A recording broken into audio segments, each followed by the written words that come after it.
Salut, c'est Steph du Bazar du Bizarre de Caen. Écoutez, j'avais envie de vous retrouver pour une petite vidéo de rentrée pour vous montrer ce que j'ai lu pendant l'été, mes coups de cœur en fait en manga, avec des choses très différentes que je vais vous présenter et qui sont vraiment des mangas sur lesquels j'ai hyper accroché et que j'avais envie de vous faire découvrir. Donc le premier, en fait, vous voyez, c'est le numéro 3 déjà. Ça s'appelle Tokyo Revenger, c'est édité chez Glénat. Et pour le coup, je suis pas très shonen manga à la base, vous le savez déjà si vous avez regardé nos précédentes vidéos. Pourquoi? Tout simplement parce que je trouve que le shonen c'est un peu répétitif et ça aborde souvent les mêmes thèmes. Mais je me suis quand même laissée séduire par Tokyo Revenger, j'ai lu le premier tome et pour le coup l'histoire m'a vraiment paru originale et le dessin m'a vraiment paru très cool pour le coup. En fait, je vous montre. Alors en plus, c'est un manga un peu de baston, oui, parce que j'aime bien quand il y a des bonnes scènes de baston. Pour le coup, on va suivre un jeune homme qui s'appelle Takemichi et qui, quand il était au lycée, était dans un gang. Enfin, c'était plutôt le larbin d'un gang, pour être honnête.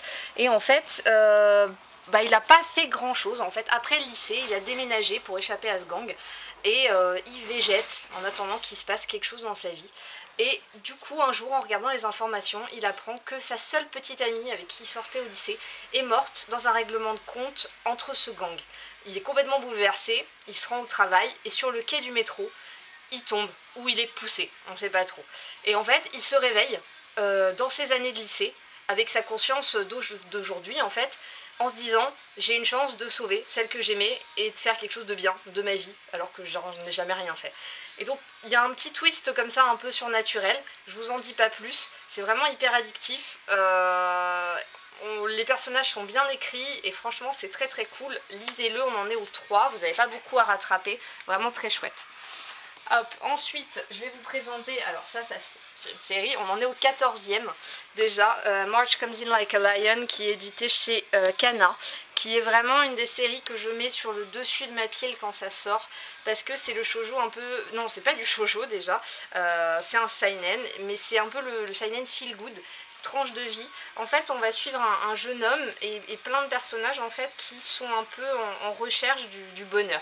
Le personnage principal en fait est un joueur professionnel de shogi qui est jeune adulte et qui est un peu perdu et qui un jour va tomber sur 3 sœurs qui elles n'ont plus de famille, n'ont plus vraiment de famille et qui vont un peu le recueillir et qui vont lui apprendre à reprendre goût à la vie. Voilà, c'est très joli. On en apprend beaucoup sur le shogi.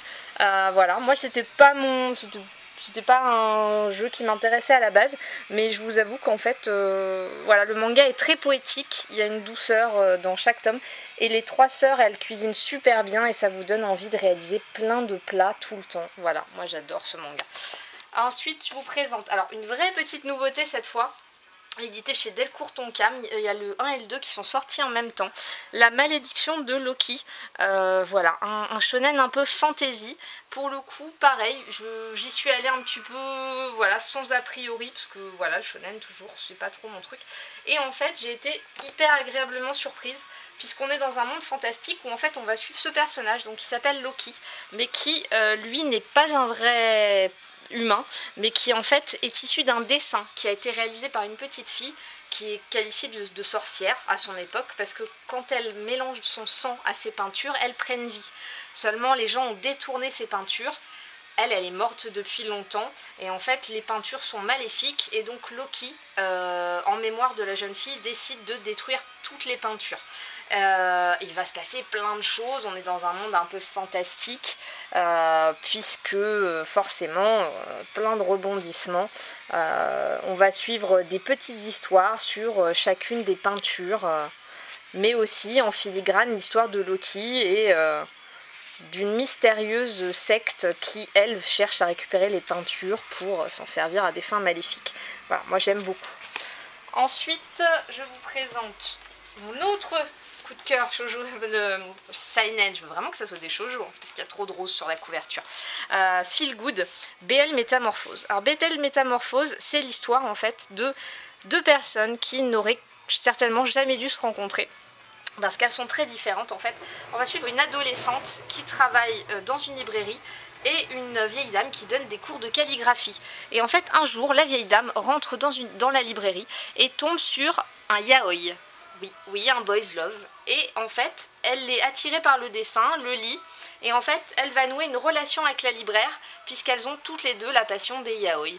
Et ça commence comme ça, et en fait, ça a l'air un petit peu bateau comme pitch, mais c'est pareil, il y a une certaine douceur de vivre dans ce manga entre le quotidien donc de la mamie, voilà, qui se pensait un peu à la fin, au bout de sa vie, et en fait qui se découvre comme ça un nouveau centre d'intérêt, et cette jeune fille qui, elle, un peu renfermée, qui a cette passion qu'elle cache un peu à sa famille, à ses amis, et qui va trouver quelqu'un avec qui elle peut partager des moments et parler de sa passion. C'est vraiment très chouette, il y a 2 volumes pour l'instant, et voilà, c'est hyper sympa, vous passez un très bon moment. Dernier petit coup de cœur que je tenais à vous présenter, c'est La fille du temple au chat. Encore un seinen feel good. Voilà. Ce que j'appelle feel good, c'est quand je les lis et que j'ai envie de les mettre au-dessus de la pile et que je suis contente de les avoir lus et ça me fait mon après-midi. Pour le coup, on va suivre une jeune fille. Donc en fait, le grand-père tenait un temple à la campagne, et en fait qui décide, donc qui s'appelle Shion, et qui décide d'aider à reprendre ce temple et de s'en occuper, et qui a une passion pour les chats, donc il y a plein de chats. Et un jour, son cousin de la ville en fait va venir habiter avec elle dans ce temple, et il va se passer plein de choses. C'est une tranche de vie de jeunes à la campagne, mais pour le coup, pareil, il y a une certaine voilà, il y a une certaine poésie. Souvent on voit que les gens quittent les campagnes, etc. Et donc là on va suivre le destin de gens qui ont choisi d'y rester et d'essayer de faire vivre comme ça leur petit coin de campagne japonaise. Voilà, c'est pareil, il y a une atmosphère très peaceful, très sympa, que j'aime beaucoup. Et ben voilà, c'était mes conseils pour une rentrée tout en douceur. Bon, un peu moins avec Tokyo Revenger parce que c'est de la grosse baston quand même, mais pour le reste, vous verrez, c'est tout doux. Je vous dis à bientôt pour une prochaine vidéo. Salut!